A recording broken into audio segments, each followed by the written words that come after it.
Hello, historians, and welcome to another Purple Shirt History.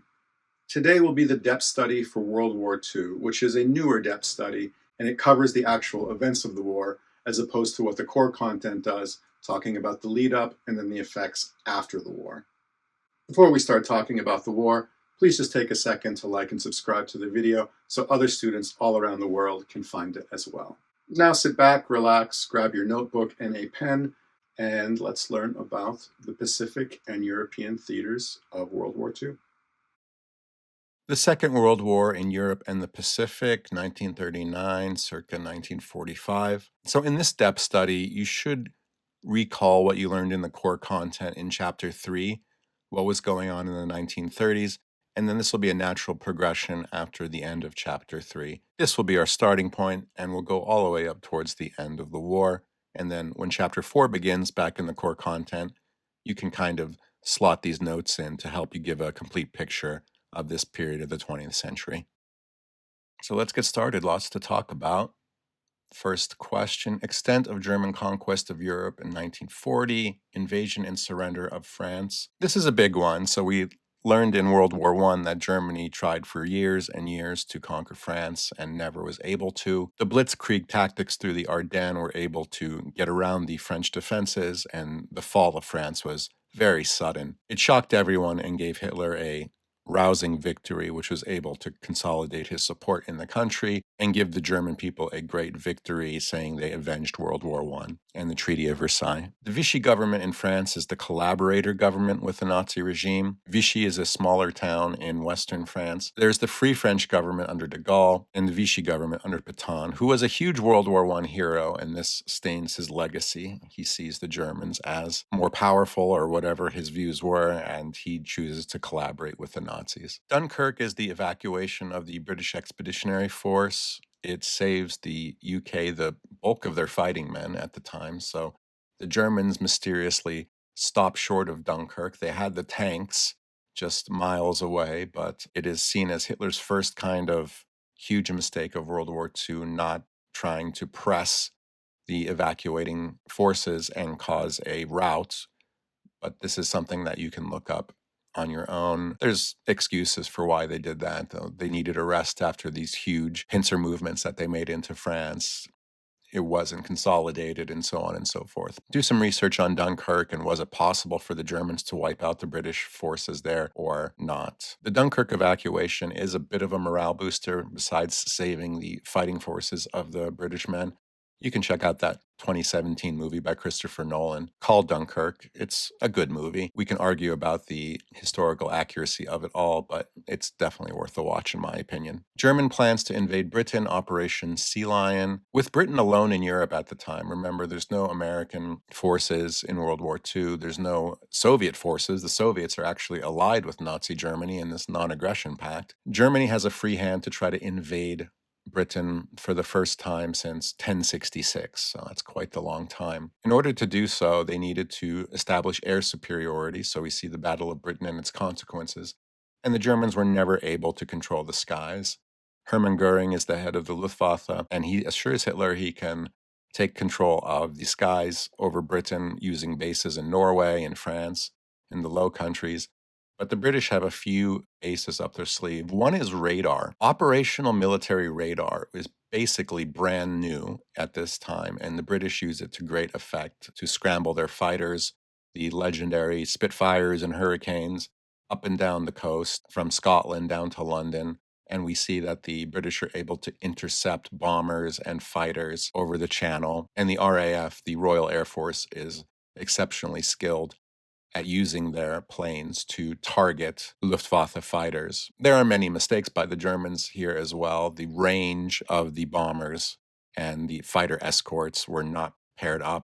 Fighters could only go for so long, while bombers would be left vulnerable to the British fighters and get shot down. Battle of Britain is a fascinating fight, and it is definitely worth researching. It's the first loss of the Nazi war machine in the early days of the war, when things were going so right for them in so many different places. Worth mentioning that Britain had fighter planes in decent supply, but they were short of pilots, so a lot of Polish and Czechoslovak fighter pilots who managed to escape the occupation of the Nazis fought for the UK and were quite effective in defending Britain from the Nazi Air Force.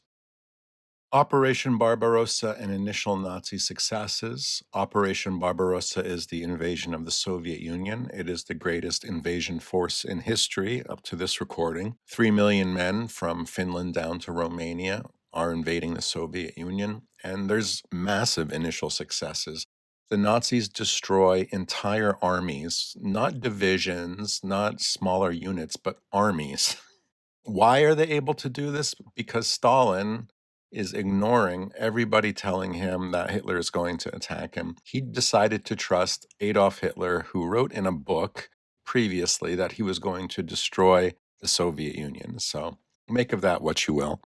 Barbarossa annihilates a number of Soviet armies. They encircle Kiev and take it in 1941, which is the third largest city in the Soviet Union after Moscow and St. Petersburg, or Leningrad at the time. The only thing going against the Germans is that they started the operation later than they wanted to because they had to quell some uprisings in Yugoslavia, which cost them some valuable days of summer for the invasion. So it was more of a race against time than the Soviet army in some respects, because the winter would bring military operations to a freeze. And they did. The German army was able to see the spires of the Kremlin from their positions when they finally ran out of gas by December of 1941. Those precious weeks that were spent delayed by fighting in other areas were able to have a big impact on Operation Barbarossa and not reaching Moscow. The Germans lay siege to Leningrad, which is a humanitarian catastrophe for the people living there. It only has one source of supply over a frozen lake, and this lasts for years. Unable to reach Moscow, the Germans decide to go south and attack Stalingrad on their way to the oil fields in the south of the Soviet Union. Oil is a major component of this war, and if the Nazis can get their hands on the oil production down there in the Caucasus, they would be able to fuel their entire war machine for years on end. So this is a major battle. Also, for propaganda purposes, Hitler wanted to take the city with Stalin's name. Not very logical, could have probably been bypassed, but we see two megalomaniacs fighting over the city, which is completely destroyed, and it is a slaughterhouse battle that is the turning point of World War II. Eventually, the Germans run out of supplies, they're overextended, and Zhukov, the Soviet general, has a pincer movement which cuts off the Germans, and that is a massive blow to Germany. Speaking of oil, there was a embargo of oil by the United States on Japan. Due to its invasion of China, there was an oil embargo placed on Japan. Instead of taking a course of de-escalation, the Japanese decided to escalate and attack Pearl Harbor. The intention of the Japanese was to cripple the Pacific Fleet of the Americans at Pearl Harbor. For a number of reasons, this did not happen. Primarily, the two American aircraft carrier were out on maneuvers when the attack happened. Had the Japanese sunk the aircraft carriers, the Americans, we would have been in a big, big pile of trouble. The aircraft carrier becomes the premier weapon of navies during World War II. We talked about in the World War I video how battleships were these new, shiny, expensive benchmarks of power in the ocean. They get completely pushed aside in World War II, and the aircraft carrier is the main ship that can really project power and cause damage to the enemy. So while very dramatic, the Americans are able to regroup quickly, and we will talk about the Battle of Midway shortly. Reasons for initial Japanese military successes in Southeast Asia by early 1942. Just like the Germans had a string of victories in Europe, the Japanese had a string of victories in Asia.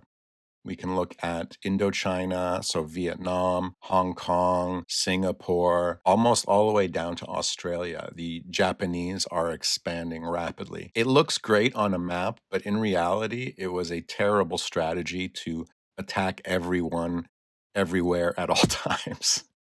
Attacking America, attacking the colonial powers of Europe, Britain and France, attacking in multiple directions. They just overextended themselves. The Japanese called this victory disease. They thought they could just keep going. They thought they could keep pressing on, and eventually they would have this Greater East Asian Co-Prosperity Sphere, which is just a fancy marketing term for Japanese imperialism, a Japanese empire in Asia. Looking at the case study there in Malaya and Singapore, the British were in control of Singapore at the time, and the Japanese just do a shock and awe campaign. They had better tactics. They were really well organized.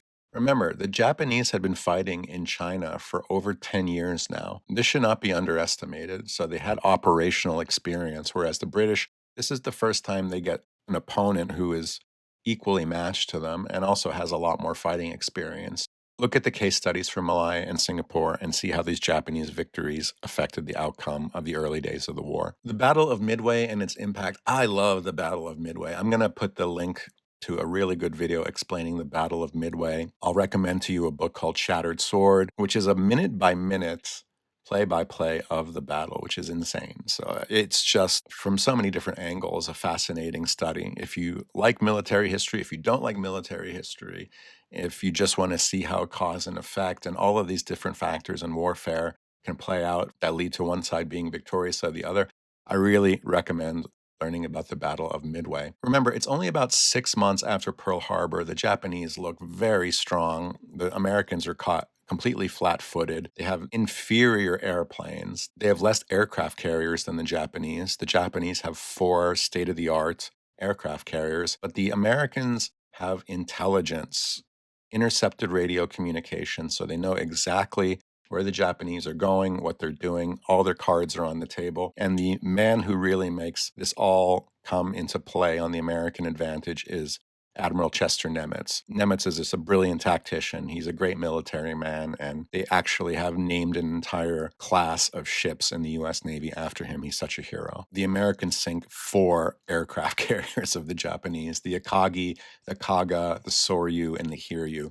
This is a crushing blow to the Japanese, and they'll never recover from this. And it's one-way traffic towards the Japanese home islands after this battle. Last one on this slide, the impact of bombing on people's lives and morale in Europe. The Blitz is the German bombing of London during the Battle of Britain. It doesn't really have any impact in the outcome of the battle, but it did terrorize the civilian population and led to this new reality of civilians being terrorized and killed in warfare. On the flip side, Allied bombing of German cities. By 1943, the Luftwaffe is annihilated. There's practically nothing left of it. So the Americans and British are able to around-the-clock bomb Germany with impunity. So a 12-hour shift for the Americans bombing German cities and 12 hours for the British. 24 hours for years, Germany was bombed. The most notable examples of German cities being bombed are Dresden. There was fire bombing. That city was completely reduced to rubble. And Berlin itself was reduced to ruins as well, with over 80% of the buildings being destroyed. Cologne was bombed. Hanover, Mannheim, Karlsruhe, many German cities were completely unrecognizable from where they were at the beginning of the war. The impact of Japanese control on people's lives, case study in Malaya and Singapore. The common theme throughout Japanese occupation is the brutality that they use against the civilian population. A lot of people will be tried for war crimes for the first time. Many people will be found guilty and executed. Examples are from active resistance against the Japanese to plain cruelty, using civilians to test the sharpness of their samurai swords. Many people will be murdered in cold blood. Know that the people under Japanese occupation were really subject to random acts of violence. Impact of Nazi control in occupied Europe, going from random acts of violence to organized acts of violence, leading to the Holocaust. I will make a video for the Holocaust for AL, but we see the organization and rounding up of Jews in occupied territories, especially Poland. Poland is basically divided into 3 areas. One is absorbed into Germany, one is given to the Soviets, and a third part is where the majority of the war crimes and the infrastructure for the Holocaust take place. The general government of Poland is something you need to look into. Learn about the ghettoization of Jews, dispossession of their property, and then leading them to work or extermination camps. The methods and effectiveness of resistance movements in Malaya and France. There are organized resistance movements. For example, in Asia, it's not Malaya, but it's in Vietnam. Ho Chi Minh will become a key anti-Japanese figure, which gives the Vietnamese communists a lot of credibility in the eyes of the people. Malaya and Philippines and other places, take a look at the methods of sabotage, of guerrilla warfare, and of picking off Japanese soldiers when possible. The French resistance, Look at this in the context of the D-Day landings, so organizing resistance. The French resistance is important in setting the stage for the D-Day landings and making sure this incredibly complex operation is successful. So that's one of their main areas of concern over the course of the war. Allied invasion of Sicily and victory over German forces in Italy, just opening up another front through Italy. By 1943, we see the invasion of Sicily. We see going up the Bloody Boot, and was the nickname of the campaign there, reaching Rome and causing Mussolini to flee to northern Italy. And then eventually we'll see the fascist government of Italy fall. And by war's end, Mussolini will be dead.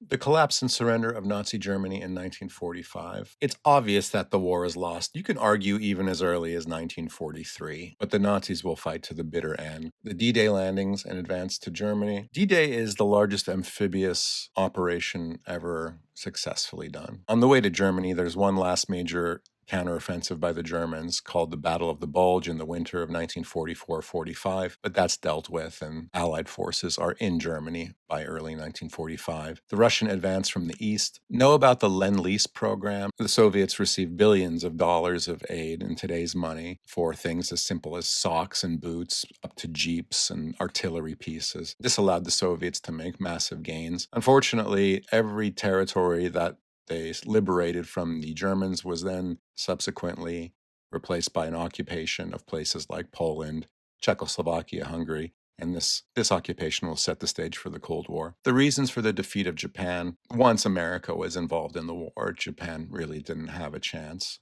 The manpower advantage, the industrial strength, the natural resources. Japan was a rising power ever since the Meiji Restoration, but this is the culmination of Japan's rise and then subsequent downfall. Battles of Guadalcanal and Okinawa. These islands are within bombing range of the Japanese home islands, so know why these were so important, why these battles were so intense, and why the Japanese wanted to stop the American advance there at all costs. Eventually, the Americans take control of these islands and are within bombing range of Japan. The U.S. strategy of island hopping. This meant bypassing some Japanese strongholds, just building chains of islands that they can move the Navy and Army and Marines in unison to get closer and closer to the Japanese home islands. The bombing in Japan was devastating. It had no air force, just like the Germans, eventually to come and intercept the American bombers. So the Americans were able to bomb the Japanese home islands at will. Make a special note of the bombing of Tokyo. It was made mainly of wood at that time, and the firebombing campaign reduced the city to ashes. Many major urban and industrial areas of Japan were bombed to the ground. The decision to use the atomic bomb and its consequences. Look into the bombing of Hiroshima and Nagasaki, the Manhattan Project, the after effects of the bomb, and ultimately Japan's surrender and the atomic age that we still live in today. Consolidation of victory, the Allied occupation and control of Germany and Japan. The mistakes after World War I were not going to be repeated. Germany was broken into pieces. That's what Clemenceau and the French wanted after World War I. There was arguments about it. It did not happen. So this time around, they said Germany must be broken into pieces. It was broken into 4 pieces.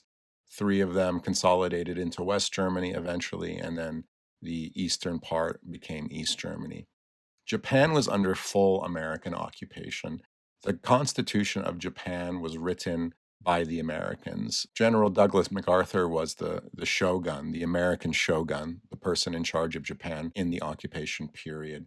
The emperor was allowed to keep his position, but other than that, the Americans ruled Japan for years and made sure that the country was completely demilitarized. Even today, in 2024, the armed forces of Japan are meant only for self-defense and not offensive operations. That's still in the Constitution. It may change sometime in the future if you're watching this video, but as of recording in late 2024, the Japanese only have military forces for self-defense of the home islands. War crimes trials in Nuremberg and Tokyo. So this is the first time we see leaders of countries tried for their crimes. We see Hermann Goering, who is the leader of the Luftwaffe mentioned before. He commits suicide before he is meant to be executed. Many high-ranking Nazis were executed, and people like Hideki Tojo in the Japanese imperial government for doing the things that we mentioned before, giving the order to massacre civilians, killing prisoners of war, starvation, forced marches, using them as slave labor. And after the end of this war, we see the leaders that were responsible for these atrocities brought under some form of tribunal and tried. These last few slides will just consolidate what we've learned. To what extent had Nazi Germany gained control of Europe by 1940? Mention France, the Low Countries, Norway. These are the areas that should be in your essay. Why was Germany unable to conquer Britain? The failure of the Luftwaffe to gain air superiority and then eventually invade the island through Operation Sea Lion. So that never happened. Why did Hitler invade the Soviet Union in 1941? This was an ideological war. His reasons for invading the Soviet Union were all in Mein Kampf that he wrote and was published in 1924. Ideological, imperial, racial, all these reasons were given by Hitler to say we will have a huge Reich in the East, huge empire in the East by conquering the Soviet Union. Why was the Battle of Stalingrad a turning point? Quite simply, the Soviets could lose more men than the Germans. When the German Sixth Army was encircled and captured, that was a massive blow to the manpower of the Nazis, and they were never able to regain the momentum from that loss. How did US-Japanese relationships deteriorate?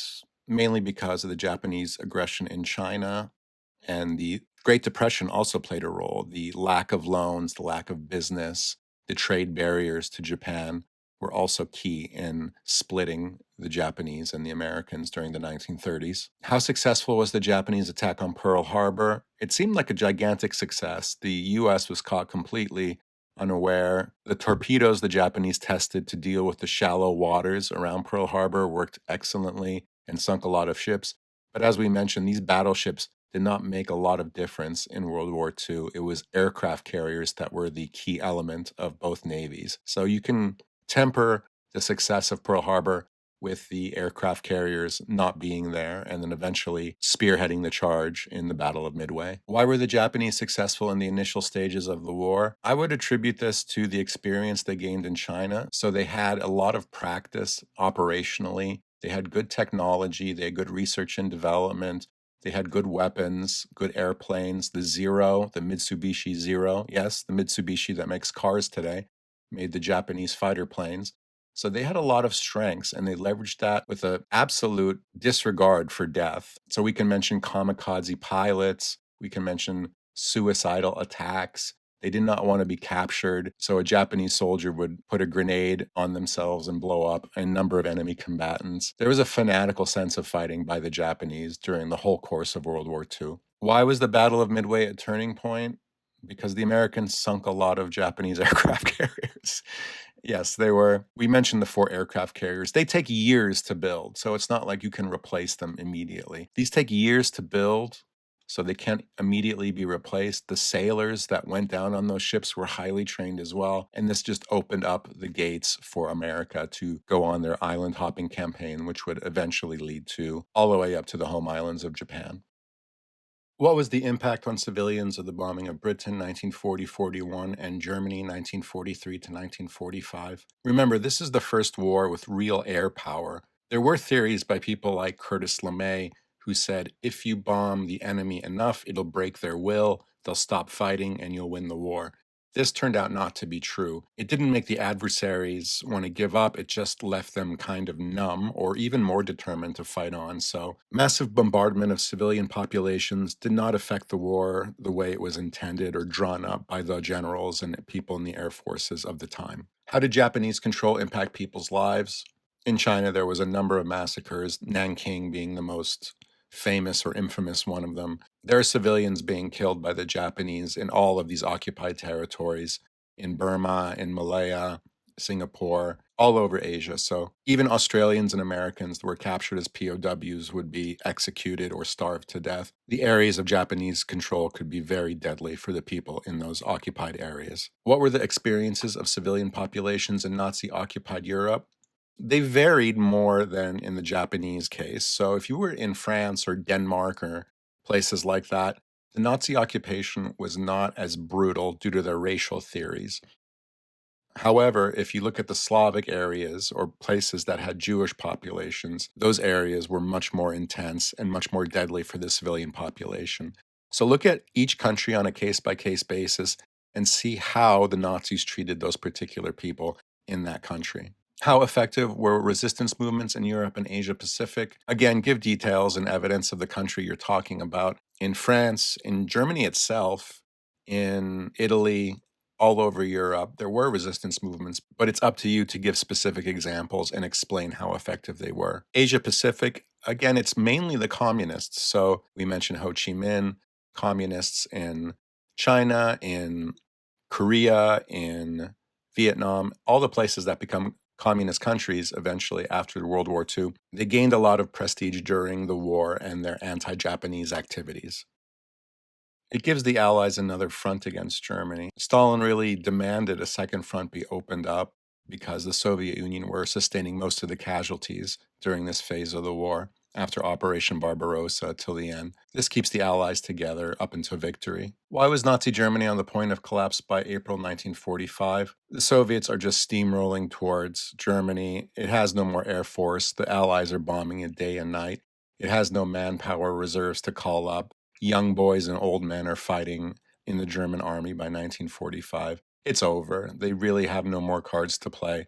Hitler was hoping for some wonder weapons to save Nazi Germany. Nuclear program, heavy water nuclear program, the V1, V2 rockets. These are the first ballistic missiles ever created, but they're not enough. They also have the first jet fighter, the Me-262, but it is too little too late, and Nazi Germany is finished. Hitler will commit suicide before the end of the war. Why were the Allies able to achieve victory over Japan? This has been discussed over the course of this video. The Japanese high command made a number of mistakes, overextending themselves, which led to their ultimate downfall. How did the Allies consolidate their victories in Germany and Japan? This will be the beginning of chapter 4. So we're looking back at your core content. We see War Crimes Tribunal. We see all the major powers agreed to join the new United Nations. There's good cooperation between the allies. We see Lend-Lease, like we said. There's Lend-Lease, like we said, with the Americans giving substantial material aid to the Soviets, information sharing between the British and the Americans. Whereas the Axis, Italians, Germans, and Japanese did not coordinate what they were doing. So this is one key factor. One side had cooperation and trust, while the other side was just in it for themselves and really didn't coordinate their activities.